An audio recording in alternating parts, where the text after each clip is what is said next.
نحمده ونصلي على رسوله الکریم۔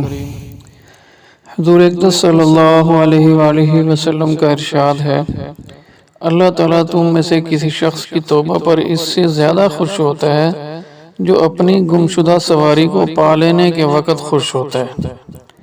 یعنی انسان کی اگر سواری گم ہو جائے اور اس کو اس سواری کے ملنے کے وقت جتنی خوشی ہوتی ہے، اللہ تعالیٰ کو اس سے بھی زیادہ بندے کی توبہ کرنے پر خوشی ہوتی ہے۔ سبحان اللہ، اللہ تعالیٰ کس قدر جو ہے بندوں کے ساتھ پیار کرنے والے ہیں، بندوں کی فکر کرنے والے ہیں کہ سواری ظاہر ہے کس قدر قیمتی چیز اگر گم ہو جائے تو آدمی کو کس قدر پریشانی ہوتی ہے، تو جب وہ سواری ملتی ہے تو کتنی انسان کو خوشی ہوتی ہے کہ میری سواری مل گئی۔ تو اللہ تعالیٰ کو اس سے بھی زیادہ خوشی ہوتی ہے کسی بندے پر جب وہ توبہ کر لے۔ لیکن ذہن میں رکھیے گا کہ علماء نے توبہ کی 4 شرطیں ذکر کی ہیں۔ ہم میں سے اکثر لوگ اس کی خیال نہیں کرتے کہ توبہ تو کر لیتے ہیں کسی نہ کسی وقت میں، لیکن پوری توبہ نہیں کرتے، ادھوری توبہ کرتے ہیں، جس سے پھر توبہ کے جو فوائد ہوتے ہیں ان میں سے ادھورا اس کو حاصل ہوتا ہے، پورا فائدہ حاصل نہیں ہوتا۔ تو اس کا خیال رکھیے۔ تو علماء فرماتے ہیں کہ توبہ کی 4 شرطیں ہیں۔ پہلی شرط یہ ہے کہ توبہ پر ندامت ہونی چاہیے، شرمندگی ہونی چاہیے۔ یہ نہیں کہ ہنس بھی رہا ہے اور توبہ توبہ بھی کہی جا رہا ہے، نہ ندامت ہے نہ شرمندگی ہے۔ تو توبہ کی پہلی شرط یہ ہے کہ ندامت ہو۔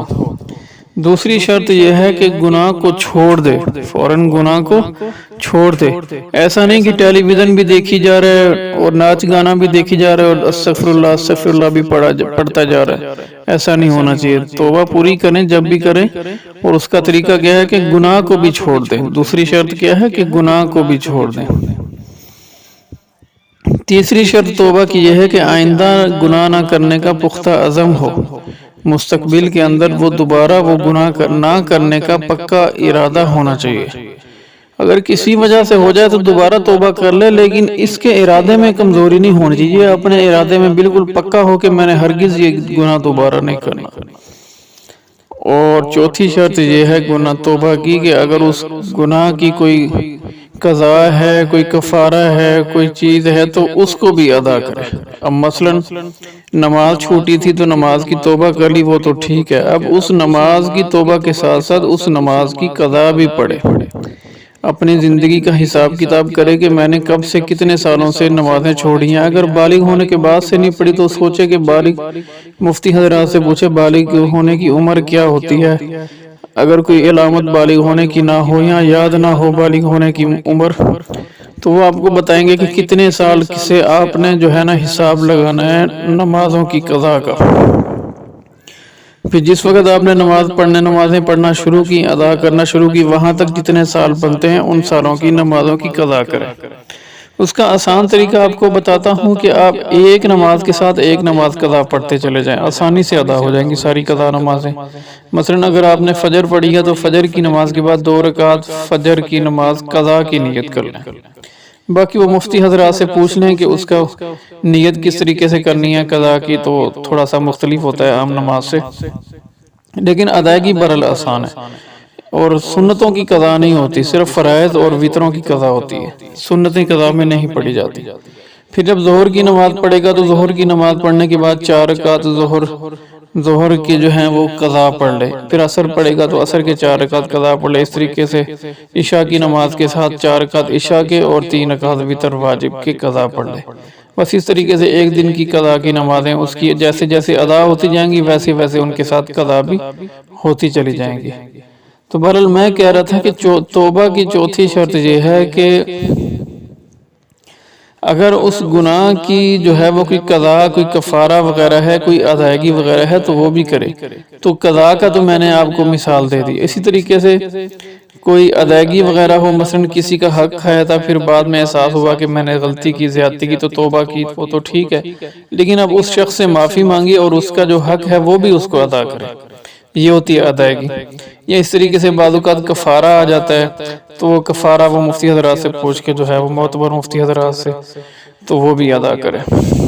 تو بہرحال 4 شرطیں ہیں جو علماء نے ذکر کی ہیں توبہ کے مکمل ہونے کی۔ تو اس بات کو اچھی طرح ذہن میں رکھیں، اگر آپ توبہ کے مکمل فوائد لینا چاہتے ہیں تو توبہ کو چاروں شرطوں کے ساتھ ادا کریں۔ صرف ایک شرط کے ساتھ توبہ کر لی کہ ندامت ہوئی اور باقی 3 شرطیں چھوڑ دیں، یا یہ ہے کہ کوئی بھی شرط پوری نہ کی، ندامت بھی نہیں ہے، بس ویسے ہی توبہ پڑھ لی، تو یہ چیزیں پھر جتنی آپ توبہ ادھوری کرتے چلے جائیں گے اتنا ہی توبہ کا فائدہ بھی آپ کو ادھورا ہوگا۔ اب اگلی بات سنیں کہ ایسی توبہ جب آپ کریں گے تو آپ کو ملے گا کیا، یعنی 4 شرطوں والی توبہ جب آپ کریں گے تو آپ کو کیا ملے گا، تو اس کے بارے میں آپ کو خوشخبری سناتا ہوں۔ حضرت نوح علیہ السلام نے اپنی قوم سے فرمایا تھا، سورۃ نوح کے اندر آتا ہے فَقُلْتُ اسْتَغْفِرُوا رَبَّكُمْ إِنَّهُ كَانَ غَفَّارًا يُرْسِلِ السَّمَاءَ عَلَيْكُمْ مِدْرَارًا وَيُمْدِدْكُمْ بِأَمْوَالٍ وَبَنِينَ وَيَجْعَلْ لَكُمْ جَنَّاتٍ وَأَنْهَارًا۔ تو نوح علیہ السلام اپنی قوم سے فرما رہے ہیں کہ توبہ کرو، اللہ بخشنے والا ہے، وہ آسمان سے تم پر پانی برسائے گا، بہت زیادہ پانی برسائے گا، وَيُمْدِدْكُمْ بِأَمْوَالٍ، اور مال بھی بڑھائے گا، اولاد بھی بڑھائے گا، باغات بھی دے گا، نہریں بھی دے گا، اس طریقے کی نعمتیں یہاں پر جو ہے وہ ذکر کی ہیں۔ تو اب یہاں پر موٹی موٹی نعمتیں تو اللہ تعالیٰ نے ذکر کی، اب ظاہر ہر نعمت تو ذکر نہیں کر سکتے تھے، قرآن پاک تو ایسی کتاب نہیں ہے کہ یہاں پر تفصیل بیان کرنا شروع کر دی جائے، بس موٹا موٹا ذکر کر دیا، اب آگے آپ خود سمجھ لیں کہ سب نعمتیں کس طریقے سے ملے گی، مکمل توبہ کرنے کے ساتھ۔ اب یہاں پر فَقُلْتُ اسْتَغْفِرُوا فرمایا ہے، لیکن مطلب پوری توبہ ہے، ادھوری توبہ نہیں ہے مراد اس سے، تو مکمل توبہ ہوگی تو اس سے پھر یہ نعمتیں ملیں گی۔ تو مکمل توبہ کے لیے میں نے آپ کو بتا دیا، ندامت ہو، گناہ کو چھوڑے، آئندہ نہ کرنے کا پکا ارادہ ہو، اور اگر اس گناہ کی کوئی قضا یا کوئی کفارہ، کوئی ادائیگی وغیرہ ہے تو وہ بھی کرے، تو پھر اللہ تعالیٰ کیا کریں گے، اللہ تعالیٰ اس کو ایسے نوازیں گے جیسے ذکر کیا، اس کے نعمتوں کے اس کے آگے ڈھیر لگا دیں گے، نعمتوں کے اس کے آگے ڈھیر لگا دیں گے۔ تو ہم لوگ کمزوری ہماری طرف سے ہوتی ہے، اللہ کی طرف سے نہیں ہوتی، جو اللہ کے وعدے پورے نہیں ہوتے۔ کمزوری ہماری طرف سے کیا ہوتی ہے کہ ہم توبہ پورے طریقے سے نہیں کرتے، یا توبہ کرتے نہیں، اگر کرتے ہیں تو ادھورے طریقے سے کرتے ہیں، پھر اللہ تعالیٰ بھی توبہ کے جو فوائد ہیں وہ اس طریقے سے ہمیں نہیں دیتے۔